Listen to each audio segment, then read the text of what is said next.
পুরো পাক্কা 2 বছর পর আবার এই আলপনাগুলোকে ঠিক করতে বসছি। কালারগুলো মোটামুটি ঠিকই আছে, যেটুকু উঠে গেছে সেগুলোকে একটু টাচ আপ করবো। আর নিজের ভালো লাগার জন্যই আর এই লুকটাকে একটু চেঞ্জ করার জন্য এটাকে অ্যাক্রিলিক কালার দিয়ে ফিল করতে থাকবো। আর তার সাথে সামনেই আসছে ধনতেরাস, দিওয়ালি, আর এটাই হচ্ছে আসল উপলক্ষ। 2023 ঠিক কালী পুজোর সময় পুরো বাড়ি জুড়ে এই আলপনাগুলোকে অ্যাক্রিলিক কালার দিয়ে দিয়েছিলাম, আর ওপর থেকে শুধু অয়েল কালারের যে ভার্নিশটা পাওয়া যায় সেটা অ্যাপ্লাই করে ছেড়ে দিয়েছিলাম। আর দেখো, পুরো টানা 2 বছর ধরে রোজই জল ফিনাইল দিয়ে ঘর মোছার পরেও এখনো কিন্তু এগুলো এরকমই প্রমিনেন্ট রয়েছে, আর সেই অনুযায়ী যথেষ্ট ভালো কন্ডিশনে রয়েছে। টুকটাক যেটুকু উঠে গেছে সেটাকেই আজ পুজোর আগে একটু কভার করতে বসা।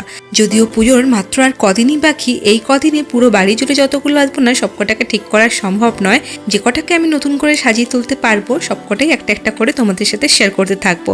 আর এই আলপনাটা কেমন লাগলো জানিও কিন্তু।